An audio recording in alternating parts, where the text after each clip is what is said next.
কথায় বলে মাছে ভাতে বাঙালি। মাছ যেন বাঙালির খাদ্য তালিকায় একটি গুরুত্বপূর্ণ স্থান অধিকার করে নিয়েছে। মাছ ছাড়া বাঙালির খাদ্য তালিকা ঠিক জমে ওঠে না।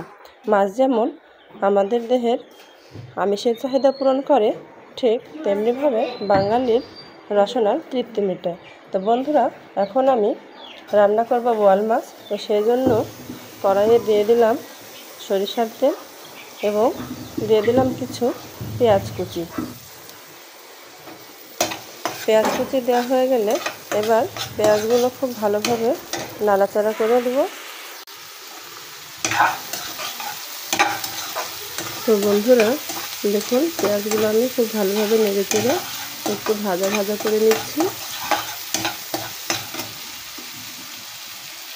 এখন দিয়ে দেবো পরিমাণ মতো লবণ। লবণ দেওয়ার পর পেঁয়াজটা আর একটু ভালোভাবে নেড়ে চেড়ে ভেজে নেব। তো দেখুন বন্ধুরা, এই যে পেঁয়াজটা একটু হালকা হালকা ভাজা হয়েছে। এখন দিয়ে দিলাম 1 চামচ আদা বাটা। এখন দিয়ে দেবো 1 চামচ রসুন বাটা। আদা এবং রসুন বাটা দিয়ে ভালোভাবে আমি আবারও নেড়ে চেড়ে মিশিয়ে নেব।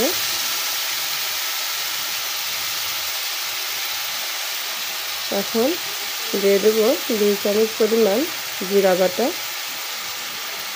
এবং মরিচ বাটা। তো বন্ধুরা, মশলাগুলো আমি খুব ভালোভাবে নেড়ে চেড়ে এভাবে মিশিয়ে দিচ্ছি এবং খুব ঘন ঘন নেড়ে চেড়ে দিতে হবে, নাহলে তলায় লেগে যাবে। এখন দিয়ে দিলাম 2 চামচ হলুদের গুঁড়া,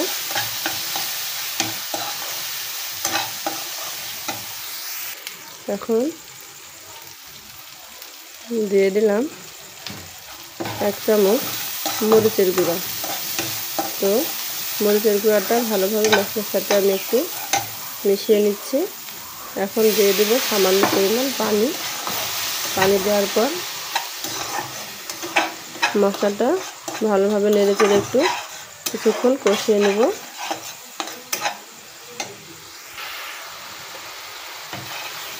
তো যতক্ষণ না মশলা থেকে তেল ছাড়বে ততক্ষণ আমি এভাবে একটু পরপর নেড়ে চেড়ে কষিয়ে নিচ্ছি।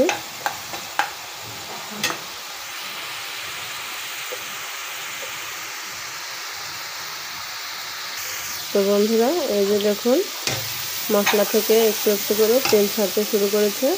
এখন আমি আগে থেকে হলুদ লবণ মাখিয়ে রাখা মাছগুলো মশলার ভিতর দিয়ে দিলাম এবং ভালোভাবে নেড়ে চেড়ে মশলার সাথে মিশিয়ে নেব।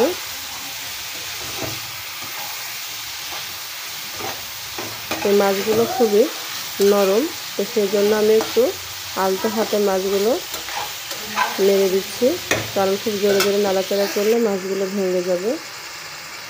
তো বন্ধুরা, এভাবে আমি এখন মাছগুলো কষিয়ে নেব।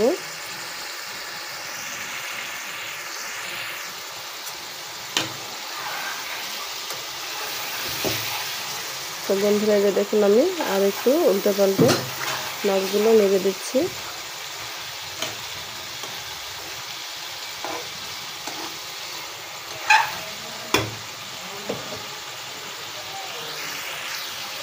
তো বন্ধুরা, আমার মাছ কষানো হয়ে গেল। এখন আমি সামান্য পরিমাণ ঝোল দেব। মাছটা যেহেতু একটু ভুনা ভুনা করব, তো একটু অল্প পরিমাণে ঝোল দিলাম। ঝোল দেওয়ার পর আরেকটু নেড়ে চেড়ে ঝোলের সাথে মাছটা একটু মিশিয়ে নিতে হবে। তো এই যে বন্ধুরা দেখুন, এখন আমি ঝোল দেওয়ার পর ঢাকনা দিয়ে মাছটা ঢেকে দেব।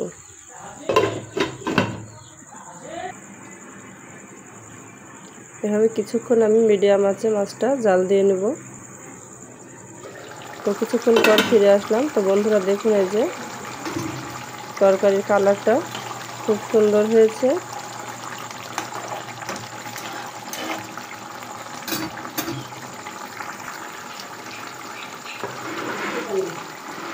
তো বন্ধুরা, এখন আমি মাছ রান্না হয়ে গেছে, একটু উপর দিয়ে ধনা এবং জিরার গুঁড়া ছিটিয়ে দিলাম। গুঁড়াটা যেভাবে একটু ঝোলের সাথে মিশিয়ে দিচ্ছি। তো বন্ধুরা, আমার মাছ রান্না হয়ে গেল।